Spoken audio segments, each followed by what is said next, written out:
Hi, and welcome back. This is Tracy Wainwright with our Transform series.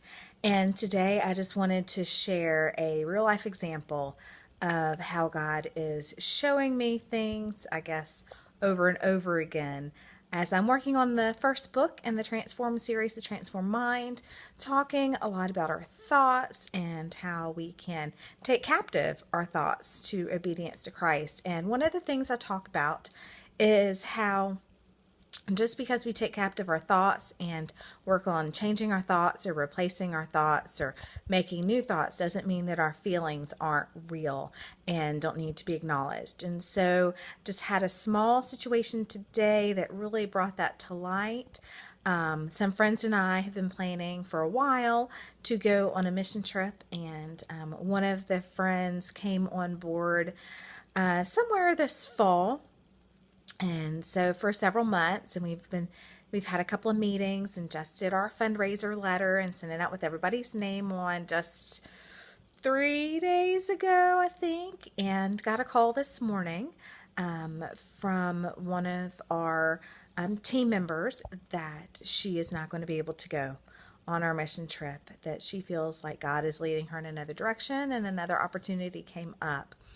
And the disappointment just kind of hit and sat and just made me very sad that she's not going to be able to go with us, and that as we've been team building and getting to know each other better, just looking forward to all the experiences and what God has in store for us all together, just kind of felt pretty heavy this morning.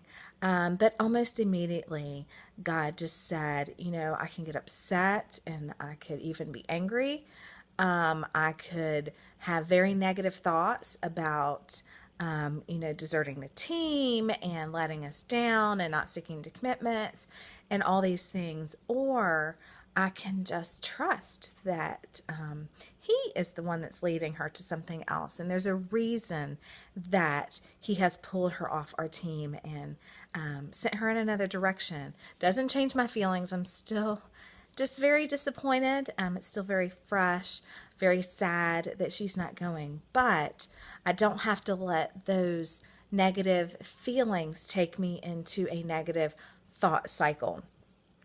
So, just interesting how God just allowed me to experience, even in a very small way, how we don't have to let our feelings rule or even lead our thoughts. That I can still feel disappointed and sad, but that I can think things like, God is going to do great things in her, that there's a reason that He is making some changes in our team and that she's not going to be able to go with us this time, that's just in her best interest and the best interest for the gospel, because really that's why we're going, and that's why she's doing what she's doing, is for His kingdom, not for anything for us personally. So I just wanted to share that and just encourage you, if you've had a disappointment or something that's been hard, a struggle, a challenge, that you can still change your thoughts around that issue or that relationship. But that doesn't mean you don't still feel those real feelings. We just don't have to let those feelings control our thoughts. We can take our thoughts and have them go in a different, more positive, more godly manner and still have those feelings, but just trusting that God will use even that, and that He will comfort us in that and guide us in that, and that by not letting our thoughts stay in that negative spot, that we will be transformed even in that difficult situation. So hopefully that's helpful and encouraging. I would love to hear how God has shown you not to let your thoughts to rule your thoughts or your actions, and how He has just used that to take you on a more abundant journey and bring more glory to Him. Please share with me. You can go to my website at tracywainwright.com or email me at tracy_wainwright@yahoo.com. Thanks, and I hope to see you soon.